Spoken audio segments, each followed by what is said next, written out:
Bagi umat Islam, peristiwa Isra Miraj yang terjadi pada tahun ke-10 kenabian merupakan peristiwa besar dan menggetarkan. Berikut ini merupakan kisah lengkap Isra Miraj, peristiwa bersejarah umat Islam, yaitu perjalanan Rasulullah ke langit ke-7 untuk bertemu langsung dengan Allah Subhanahu wa Ta'ala dan menerima perintah sholat 5 waktu. Kisah Isra Miraj Nabi Muhammad ini juga termasuk dalam kitab suci umat Islam, Al-Quran, di surat Al-Isra, sebagai tanda kebesaran Allah Subhanahu wa Ta'ala. Sebelum melakukan perjalanan Isra Miraj dan mendapatkan perintah sholat 5 waktu, ada sebuah peristiwa bernama Amul Huzni atau tahun kesedihan. Amul Huzni ini erat kaitannya dengan peristiwa Isra Mi'raj yang dialami Nabi Muhammad pada 27 Rajab. Rasulullah sedih ditinggal 2 orang yang beliau kasihi selama berjuang, yakni istri yang menemani beliau selama 28 tahun, yakni Khadijah yang bergelar Ummul Mukminin atau ibu bagi segenap umat Islam, dan paman yang selalu menjaga beliau, yakni Abu Thalib. Dikutip dari surah Nabawiyah Ar-Rahiq Al-Maktum karya Syekh Syafiur Rahman Al-Mubarakfuri, Amul Huzni terjadi kira-kira jelang peristiwa Isra Miraj sekitar tahun 619 Masehi. Pada sebuah malam 27 Rajab, beliau diangkat oleh Allah Subhanahu wa Ta'ala untuk Isra Miraj hingga Sidratul Muntaha, langit ke-7, untuk berjumpa langsung dengan Sang Pencipta. Dikisahkan, Rasulullah diangkat oleh Allah Subhanahu wa Ta'ala ke langit ke-7 dan jumpa nabi-nabi sebelum beliau, mulai dari Nabi Musa hingga Nabi Ibrahim.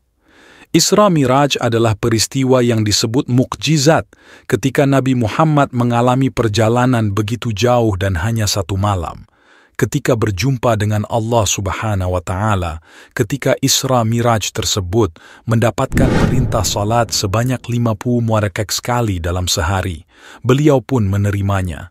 Saat turun dari langit ke-7, beliau berjumpa Nabi Musa dan meminta Nabi Muhammad untuk meminta keringanan salat kepada Allah. Alasan Nabi Musa, umat Nabi Muhammad akan kesulitan menjalankannya. Lantas Nabi Muhammad pun minta diantar kembali menuju Allah Subhanahu wa Ta'ala. Malaikat Jibril pun mengantar beliau kembali dan Nabi Muhammad mengutarakan keinginannya. Lalu Allah Subhanahu wa Ta'ala memberikan keringanan lagi kepada umat Nabi Muhammad. Keringanan itu berupa salat tidak lagi 50 waktu dalam sehari, melainkan berkurang menjadi 10 waktu salat dalam sehari. Adapun 10 waktu pun dirasa masih akan sulit, lantas beliau meminta keringanan lagi hingga sampai 5 waktu sampai yang dikenal sekarang. Itulah awal mula sejarah salat yang kita kenal dan jalani sampai sekarang. Salat 5 waktu berasal dari kisah Isra Miraj ini. Kembali ke Mekah usai perjalanan Miraj ke langit tersebut, lantas Nabi Muhammad pun kembali ke Mekah dan menceritakan kisah Isra Miraj yang dialaminya.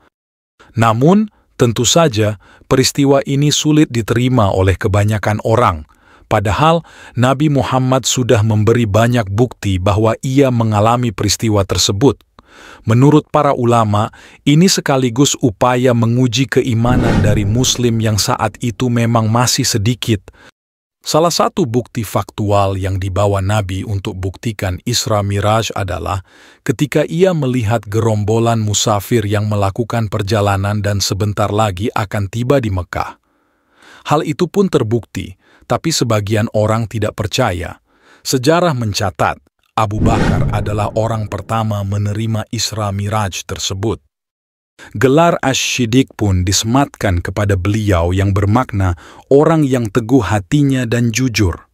Kini, sebagai umat Islam, Isra Miraj bisa jadi pelajaran penting dan dijadikan hikmah bukti cinta kita kepada Nabi Muhammad SAW.